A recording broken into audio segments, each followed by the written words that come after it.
Hey, Assalamu alaikum rahmatullahi wa barakatuh. This is your coach Amina from Happy Home Coaching. Welcome to the first in the part of the Happy Marriages series.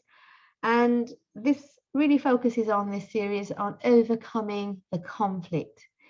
Now, it's not always the case where the husband is shouting at the wife and the wife is sitting there not shouting back.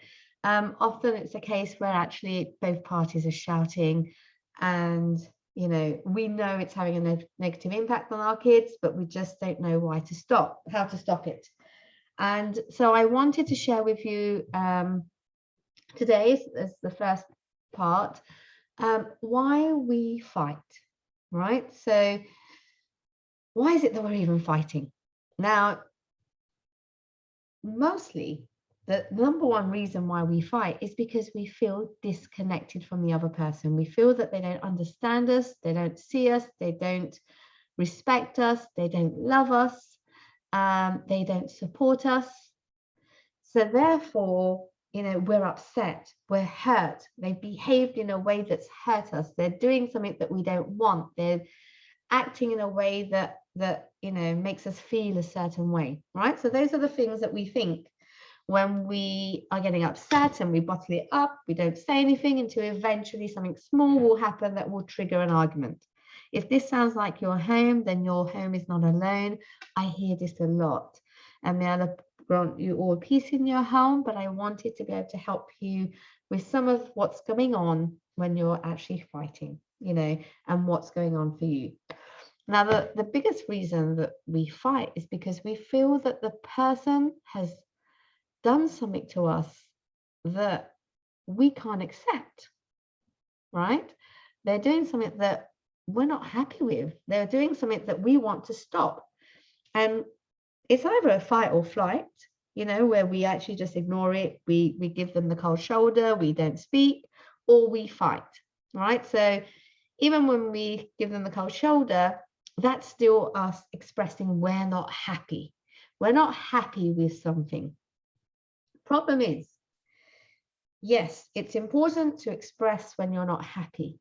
However, if we don't express it in the right way, we go to one extreme where we're aggressive with it and we're fighting and shouting and, saying things that, are harmful to the marriage and the trust. Or we go the other way and we stay quiet and we shut them out. Then when we're doing one of those two things, then that has a negative impact on the marriage. So yes, if there's something that's happening that you're not happy about, it's important to communicate it in the right way. However, if you communicate it by fighting or flighting, then what you're going to do is you're going to make the situation worse. But over time, because now actually it starts becoming the way you deal with the problem, it becomes your default. You actually don't know how to do it any other way. It's the way we end up shouting at our kids. We don't know how else to do it. So if you're in a situation where it's become your default, like whenever something happens, eventually it blows up into an argument, then I want to start helping you to be able to stop the fighting so that you could deal with it in a better way. So over this series, I'm going to give you some tips to be able to help you to do that, inshallah, because I get this a lot, and it's very common, and it really has a detrimental impact on the kids. Because now they're really insecure and they don't know where they stand, and they feel like they have to, kind of either be the parent themselves or they switch off. So you might find when you're arguing, one of your child goes off and watches TV and just switches off, never talks about it, but they're bottling it up. Or you might find that some of your children are shouting and saying, don't do this, or you shouldn't be speaking like that, or don't behave like that, or why are you behaving like this? And they start parenting you. It obviously is not good. It has detrimental effects on your parenting as well then, and on your child, and how secure they feel. So we know, and you don't need me to remind you that it has a detrimental effect, although thinking about it, encourages us to find a new way. And that's the only reason I'm saying it today. What's the new way? Well, the first thing I want to say is that whatever your spouse is doing that you're not happy with, the first thing to realize is they're not doing it to you. They're doing it to themselves, right? Like, that's the biggest reason we fight. Now, it takes some time to understand this, and many of my clients take a while to get this around their head, get their heads around this. So don't worry if it sounds like I'm speaking Chinese, because it may be that this is just something that we haven't thought about, and we may need to explore it together more. You need to listen to this a few times. But your child, if your spouse has, done something wrong, then actually they have to account to Allah subhanahu wa ta'ala for that. They're actually harming themselves. If they've done good for themselves, then that's good. But if they've done something that, that is negative, that is bad, then they're going to have to account for that. And may Allah forgive them for that, but that's them hurting themselves. Why we get upset is because we start getting confused between their actions and our feelings. Your feelings are separate, right? Like, they're not trying to hurt you. They're not intending to hurt you. Even in an argument, sometimes, yes, they try and hurt you by saying something bad to you. But that's often maybe, and I'm not talking domestic violence here, and this is a completely different kettle of fish. So, if that's your situation, that's not what I'm talking about. I'm talking about your day-to-day type arguments that happen in most marriages. But if they're saying something to hurt you, that's maybe just to shut you up so that you stop saying things that are hurting them. But the intention is never just to hurt you, it's to stop you from doing something. The same when you are saying things like, why don't you man up, or why don't you this or that? You're wanting them to stop doing something. You're wanting them to reflect, but you're never really intending to hurt them unless you're in revenge mode, but that's just because you're hurt. But really, whatever we do, we're hurting ourselves. Whatever your spouse does, they're hurting themselves. But when we think that they're doing it to us, they're doing it because they don't love me, or they're doing it because of this and that, that's what hurts you. So if you're stuck in a cycle of fighting, the first thing to do is separate, like, let your partner be accountable for their actions, and you be accountable for yours. You be accountable for what you say, you be accountable for what you do. They are accountable for what they say, they are accountable for what they do. That's the first step, to start seeing that actually you're doing this to yourself. And the moment that you can see that, you will find that you're no longer angry, you're feeling more compassionate.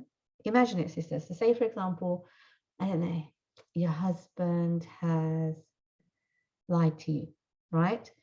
If you start thinking, he lied to me, he's hurting me by lying to me, he's doing something bad to me, he obviously doesn't trust me, he doesn't feel he can come to me, then that's really hurtful, right?